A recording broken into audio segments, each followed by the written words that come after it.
Hello everyone and welcome back to new Pokémon Snap. In the last episode, we did some exploration of Durice Cave, and, well, it's called Outerway Cave actually, and this episode we're going to be heading straight back into there. We got to level 2 last time, so I'll kind of flick through and show some new stuff. We may have a secret path unlockable. It's something to do with a Pokemon that appears at second level, but I don't know if we can necessarily get to it right away. But, as ever, a second run will be a little bit faster. I'll just point out any new shit. Oh, new shit right away is a Noibat. Noibat being chased by a Crobat. Some kind of bat things going on in the Bat Cave. And there's the Gengar's Dark Portal. I think I was there last time though.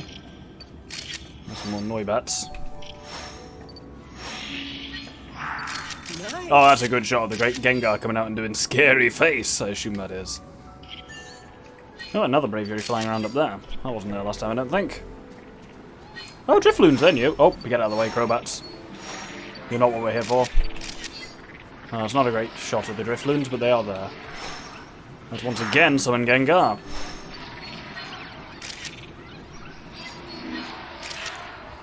A nice full body shot, but not a particularly exciting pose or anything. Oh, there's a Clefairy down there! Doing metronome or something. Oh, what's he doing? Well, we'll deal with that in a second. There's some shit roaring down here. Oh, that's the Rampardos has come out this way.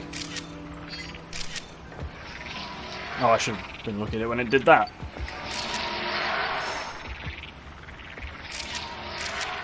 That's not bad.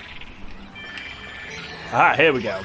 Now we have an alternative pathway. Here is it? Stalactite looks ready to fall. Break it off with a fluff fruit or something.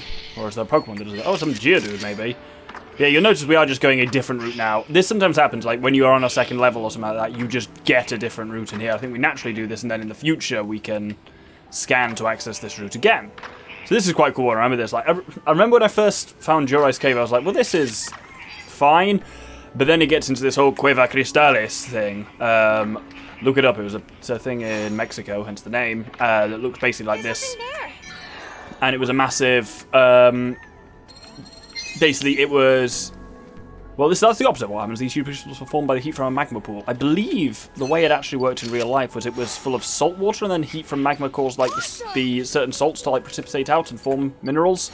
I believe the formation all happened when it was kind of underwater, though. Not a bad shot of Sableye, all things considered. Not doing anything exciting, but he is certainly there. Oh, there we go, with some more Sableye in it. I can just get him to look. No, I want you to turn around. This way, this way. Well, that one eating's alright. There'll be some good ones in there somewhere, I'm sure. Right, well, we got a Mawile right here. Oh, someone in the comments said their favourite Pokemon was Mawile. Maybe that makes you happy. It's yelling at me, but maybe that's what you were after. Who knows?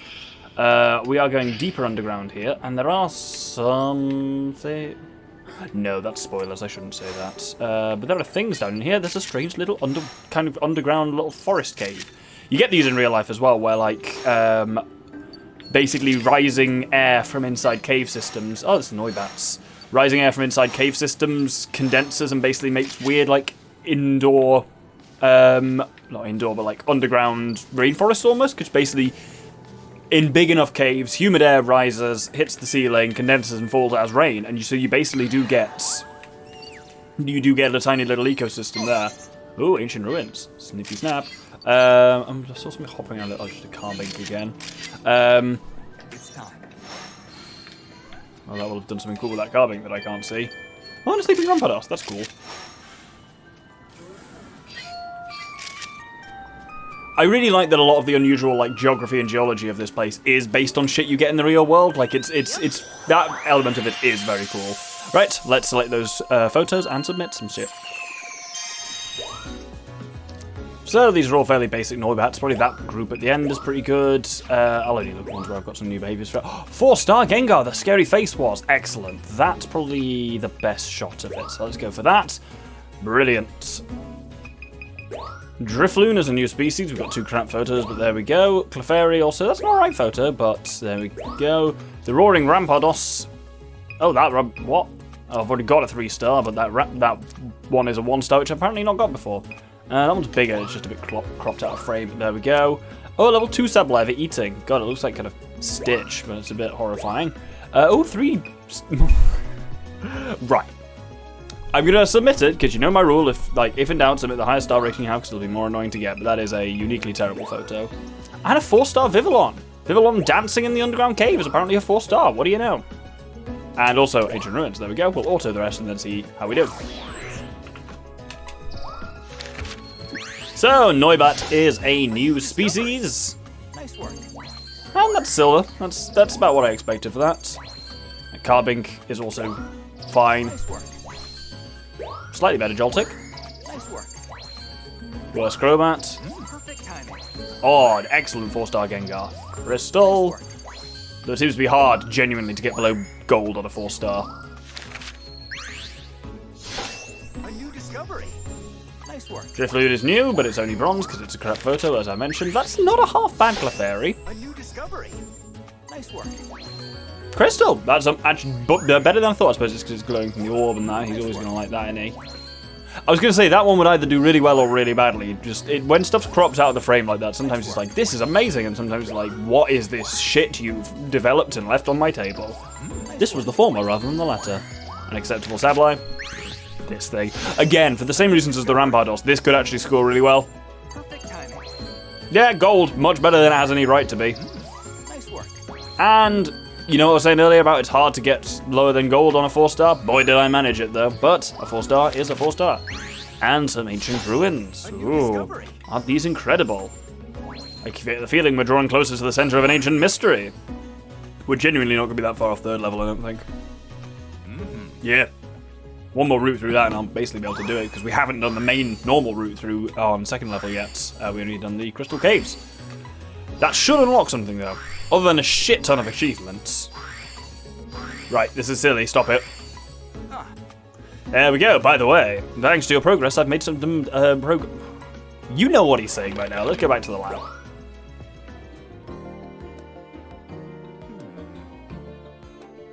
Just imagine, plants thriving so deep underground. What wonders the world hides. Professor! Hey, Professor, what was that important thing you wanted to tell us? Ah yes, good news! We've located an Illumina Pokémon on Durice Island. That's right, we picked up that familiar reading coming from a large empty space deeper in the cave. Which means we found our last Illumina Pokémon. You know what to do, trusty photographer. So indeed, no messing around this time. We have unlocked Durice Illumina spot, and we will go straight there into the cave's Illumina spot. So what do you think it's going to be?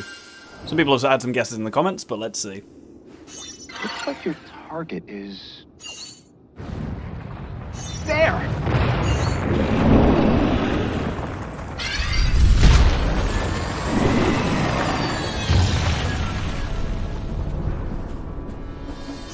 Rushing up to it could be dangerous.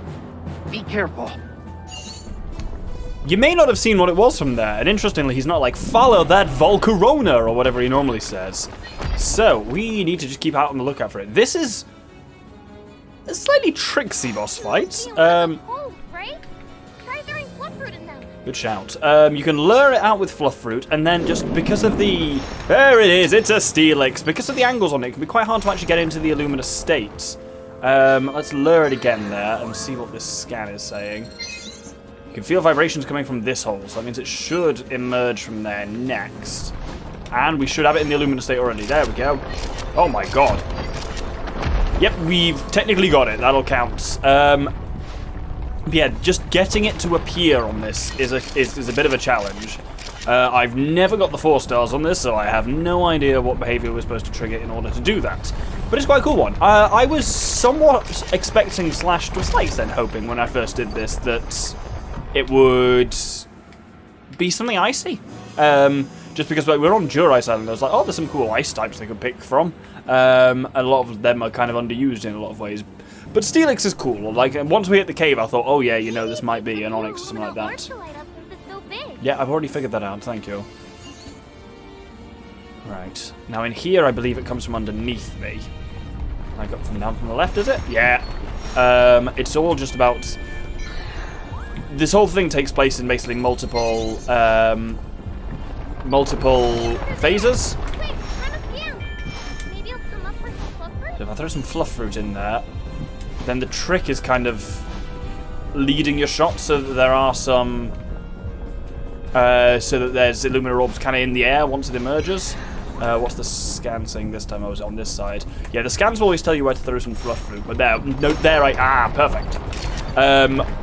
You gotta have those, now it's in this side. You gotta have those Illumina orbs in the air. Where's it gone? He didn't fucking come back down again, did he? Yeah, you gotta have the Illumina orbs in the air by the time he appears if you actually want to get him into the Illumina states. But that's a phase, so now as we move into a next phase over here, we'll almost certainly need to get it back into the Illumina state. And that's kind of how they make these bosses as the game goes on a bit more challenging, is it's actually like, it's the fact that you can... If you remember the final boss fight that was Mew in the original Pokemon Snap, they made that difficult by it had this irritating shield that you had to get down. Essentially, mechanically, this is doing the same thing. You can think of the Illumina Pokemon as having a shield which stops you from photographing them. Well, you say that word wrong. A shield that stops you from photographing them, which is only active when like it can be deactivated by Illumina orbs. In the same way that Mew's shield is broken by Pestiballs in the original game, in this one the shield is broken by Illumina orbs. But it works much more nicely that it's it going into the Illumina state. Right, let's throw some in there, and then there we go. Right, you get stuck there briefly, so that's a good chance to Illumina it. There we go. One of those shots might not be half bad actually, and then yeah, you just need to keep your eyes on the scans, which will tell you, oh, we're at the end. Well, let's hope we got some good ones. But yeah, it's nice that it's the same mechanic as taking that shield down off the Mew, but it feels way less irritating because it's all about, you know, just kind of. Before you return, could I trouble you to make a quick detour?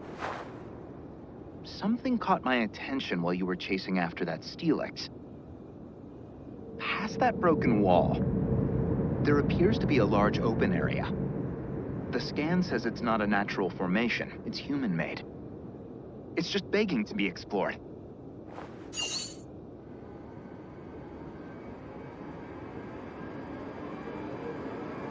Oh, what is this place, Professor? I can't say for sure, but I think it may be another ruin connected to the Illumina Pokemon.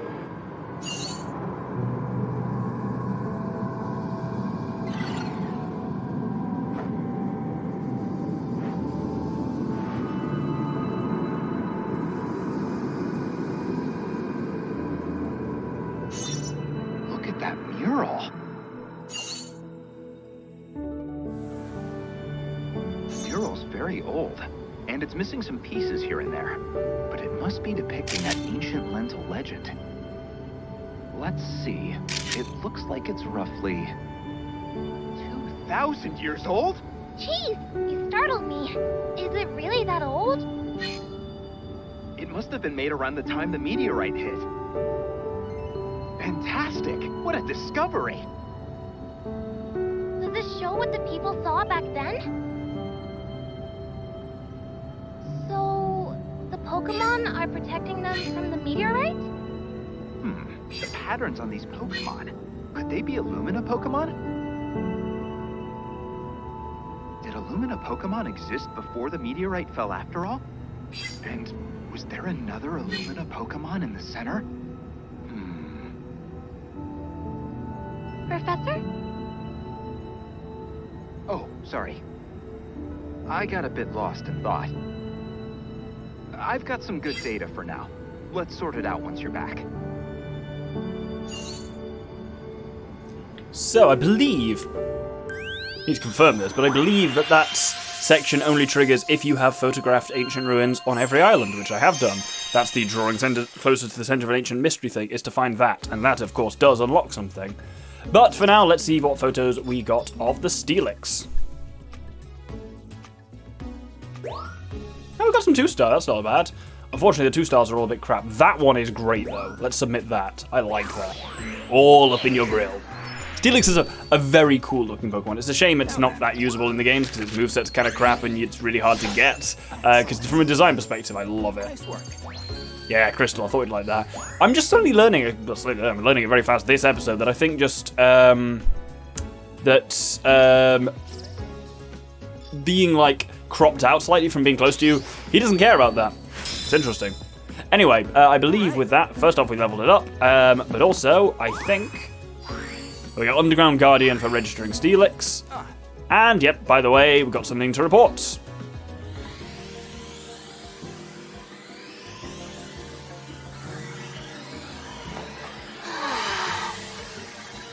We have one more area to explore before our survey comes to an end.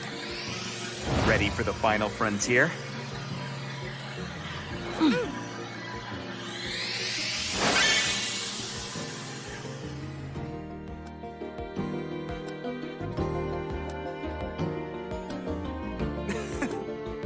That mural has turned my whole theory on its head. Not only is there another Illumina Pokemon, but it looks like they've been around since before the meteorites. Oh? Is it just me, Professor, or is that excitement in your voice? It's not just you. This isn't what I expected, but it's a fascinating discovery. Plus, I've gone over all our data, and it shows the energy from all over Lental is converging in one spot. And in that spot, we've picked up a very faint reading from an Illumina Pokemon. The central one from the mural? It seems like it. So where is it? That's the tricky part. This points to a tiny island that doesn't even appear on the map.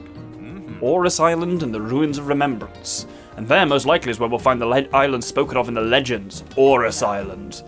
Time for one final expedition. Let's put the truth behind us. Let's find the truth once and for all. I didn't read what he said there. I was going to say, let's put the truth behind us, but that seems unlikely to have been what he was going to say. So, this unlocks a new area, Orus Island and the Ruins of Remembrance. We'll go into that next episode.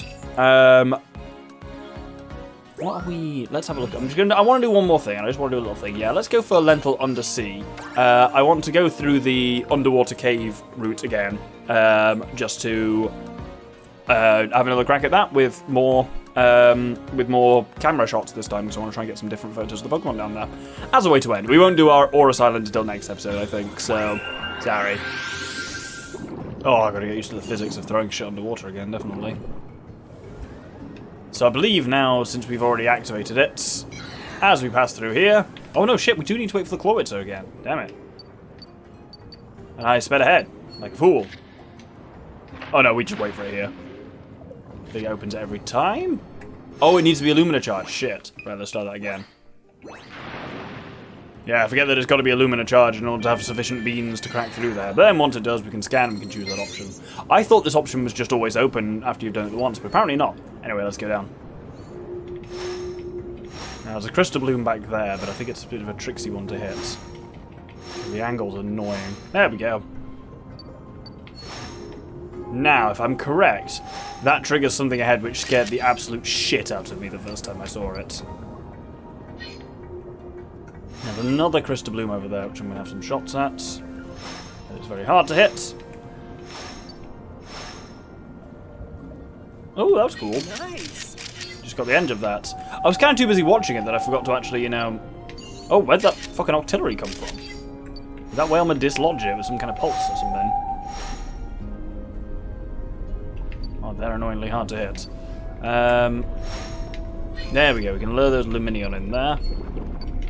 Maybe do something with this Tentacruel. Who knows? Oh, that's a cool one from the Tentacruel. Yeah, happy Tentacruel. Oh, Village. Maybe a 4-star on this Finneon, but I don't think it is. I mean, you'll know, though.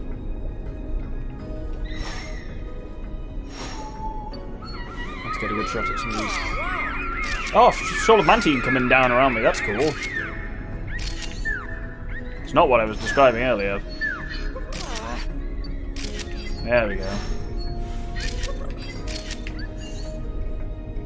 Now, I want to try and get a decent shot on one of these Lantern. Yeah, the spooky thing is not going to happen. I don't want to spoil it for when it does happen, so I'm going to go for now. Look at this Mantine shoaling off in the distance. Very cool. There we go. I've hit the Lantern successfully with an Illumina Orb, so we're going to start following it. Well, it's going to start, leading us on. I believe...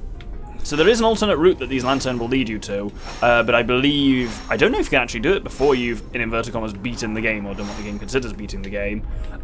Certainly if we were to do it before then... It goes down that way, basically. But you need a Lantern to light your way.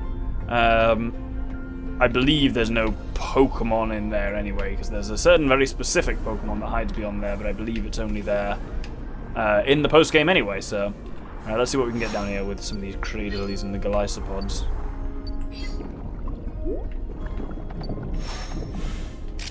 And Golisopod really doesn't react to all of this stuff, does it? Right, let's see if we got anything exciting in there. I don't believe we did, but you never know. Oh, we did get some new stuff, apparently. I've not got either shots of Frillish before. Oh, well, there we go. We'll add that to the list, I suppose. And then... Oh, no, I had got Frillish before. I must have got a 3-star before or something. Oh, no, I've got a 1-star Frillish before. There we go. Okay, so it's just a 2-star. There's a new one. That one's a pretty fun one. And then we got a new pose of Lantern as well. We got a 2-star Lantern, which is no better than our previous one. I'll just show those two. Everything else is on. Well, you know, I can speed through it. Everything else is on. I've just done an auto way just submits the best we got. Not a great Magikarp. Better Chinchou. Not a great Tentacle. I really thought that would have been a new behaviour. There we go.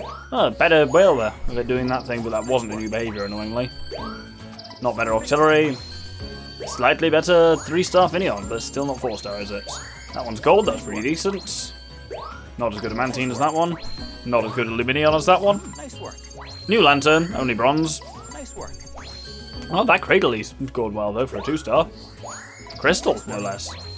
Not a better Golisopod. I've never got that thing so far to do any behaviours other than just fucking stand there, so there we go. Maybe we need a higher research level, which... we've achieved. Excellent. I was hoping for that. With all of the levels, you can get them on level 3, but in no levels do you get anything for doing beyond level 3. Like, no new Pokemon or behaviours appear. Once you're at level 3, you're as good as it's going to get. Anyway, I think we'll hold it there. Next episode, we will go on and explore Aurus Island, but that is not for now. Hope you'll join me then. Thank you very much, and good day.